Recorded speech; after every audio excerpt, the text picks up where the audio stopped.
What's up guys, it's Tyler from the Aquatic Journal. Today's video is going to be my top 5 fish to breed if you're a beginner and want to get into fish breeding. So I've bred I think 6 species of fish this year and I'm trying to breed a few more, so I just wanted to give you my ideas on what the easiest fish to breed are. So if you're at all interested in breeding fish and you want to get started, stay tuned.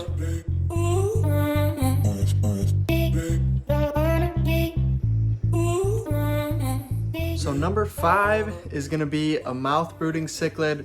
I think I'm putting them on the list only because they were super cool to breed for the first time. I think a lot of people agree with me. I think even KG Tropicals put a mouth brooding cichlid as his number 1 on his list. He put peacocks on the list. They are a great one. I'm going to put the one that I bred, which is Geophagus. I'll put the name right here probably on the bottom. They were super cool to breed. The mom would basically just hold the eggs in her mouth, and then once they got of age, she spit them out basically. What's cool is when you walk up to the tank when they're super young, the mom will suck up all the fry in her mouth and hold them, and then she will spit them all back out once you go away. So it's super cool to do. Basically, you can just get a male and 2 females and put them in a tank together, and they pretty much will breed. You don't have to do a whole lot with it. Just make sure you give her some cover so once she gets the eggs, she can basically hide. She'll just lay down for a few days. You'll notice that she's not eating. Her throat will get super swollen. And then what I did is I just pulled her out of the tank with the male, put her in her own tank, and then she spit out all the fry. And then just make sure to feed them super ground up flake food, and you should be good to go. They're pretty easy to do, and honestly, they're a lot of fun. Number 4 is one of my favorite fish to keep. I have them in like 3 or 4 of my tanks in here, so many of you might have already guessed this one, but I'm gonna put Corydoras on the list. So Corydoras, I have bronze Corydoras in my tank. Those are the ones I have bred, and they were pretty easy to breed for me for the first time. Now, for some reason, I can't get them to breed, but if you have hard water at all, or any type of hard water, basically, if you do a water change with water that is slightly cooler than your tank water and slightly softer or slightly harder, basically just any variance in pH, you can typically get them to spawn.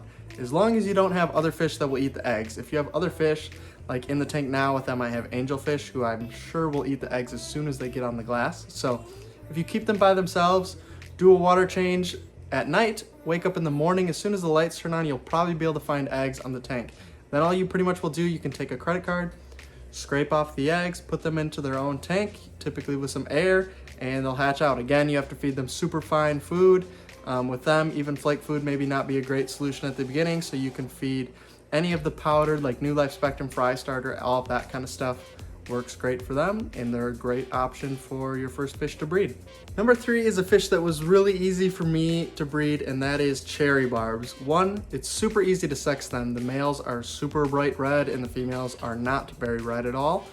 They're super easy to do. Basically, all I did is I put them in another tank with a lot of ground cover. For me, it was actually moss balls that have grown almost into like a moss mat at the bottom. I basically just left them in a 10-gallon tank for a few days. Once I started noticing breeding behavior, all I did was wait until a few hours after I'd noticed the breeding behavior, pull out all of the adults, put them back into their original tank, wait a few days, 3-4 days, and then you'll start seeing the cherry barbs basically pop up. Again, super fine foods. They are super, super small, just like the Corydoras when they come out. So the more powdery the food can be, the better. If you have baby brine shrimp, any of that kind of stuff, that's a great solution as well. But anything super fine will work, and then you can raise them up. This is one I've had for a while now. They're growing in this tank that's right below me here during this video. I've had them for weeks at this point. And my first batch, I think I had 22 or 23 cherry barbs, so quite a few on my first batch. Super easy, super great fish, and super easy to breed. So that's my number 3.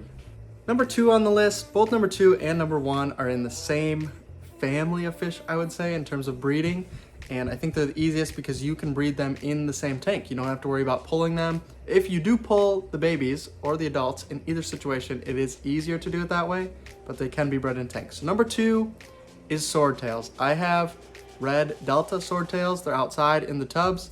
Super easy to breed. All live bearers are super easy to breed. Basically, as long as you get a good ratio of males to females, you want more females than males, typically 2 to 1 or even 3 to 1 female to male. You'll have the best success that way. Basically, they'll just lay live babies in the tank. As long as there's enough cover for the fry. If you notice, like in Steenland Aquatics, I believe it is. His last video, he toured Cory from Aquarium Co-op's fish room, and he had his tubs just full of guppy grass. That's pretty much what you're looking for. So whether it's moss, guppy grass, super high amount of stem plants, which is what I had often, or what I have right outside. There's a lot of floating plants with super long roots, so the babies can basically just hide up in the roots and they won't be found. As long as there's any coverage for them, you'll typically get a bunch of them to survive. You can also pull the adults and just let the babies raise up. That's also an easy way to do it. But they're super easy to breed, super fun. They get pretty big, swordtails do. So the reason they are number 2 and not number 1 is because swordtails are known more to eat their babies. They're much more aggressive fish, so they're harder to breed than my number 1. Number 1 on the list, we've already done a video of them on this channel, so some of you might have already guessed it. I'll link that video up in the corner here. But the number 1 is guppies. Guppies are so unbelievably easy to breed, and they are so much fun. A lot of people, if you listen to any like podcasts or any people about how they got into fish keeping, one of the ways they got in was because they kept guppies and they had babies in the tank, and that's super exciting. We did the same thing. I got guppies in my tank and they laid babies, and I was like, I didn't know you could even do this. So they're super easy. You honestly don't even need to pull the adults if you don't want to. You'll get a higher raise up rate if you do pull them.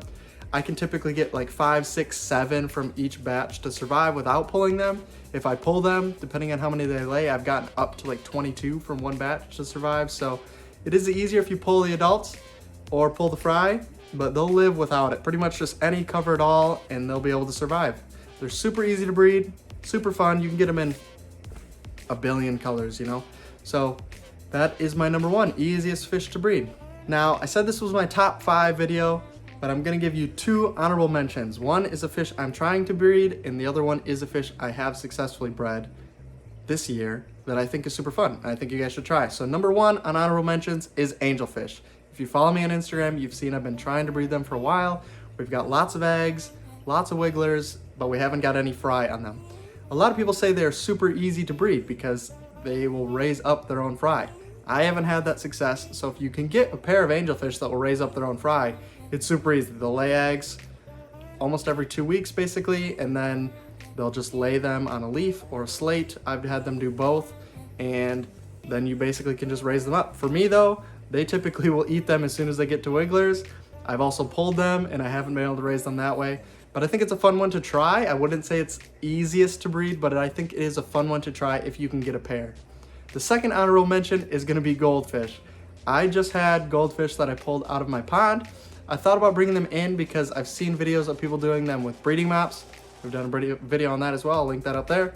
And that is another one that's super easy to breed. Basically, if you can get a pair of goldfish and put a breeding map in there, they'll typically lay their eggs in that breeding map. You can just pull out the breeding map, set it in its own tank, and then let the eggs hatch out. They hatch out pretty easily. They're pretty big, so you can feed them ground up flake food pretty easily, and they grow pretty quickly as well, as long as you feed them a lot of food. So I have like 5 goldfish that we pulled out of the pond that I'm gonna raise up. I think they're super fun, and I think it would be cool to raise them up. So those are my 2 honorable mentions, and those are all the fish that I have for this video. So I hope you guys enjoyed this. I hope you found value from it.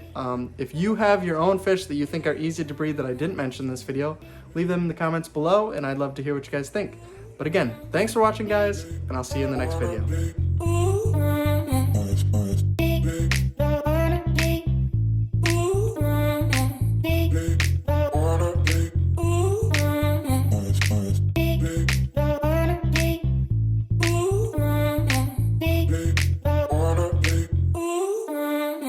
Nice.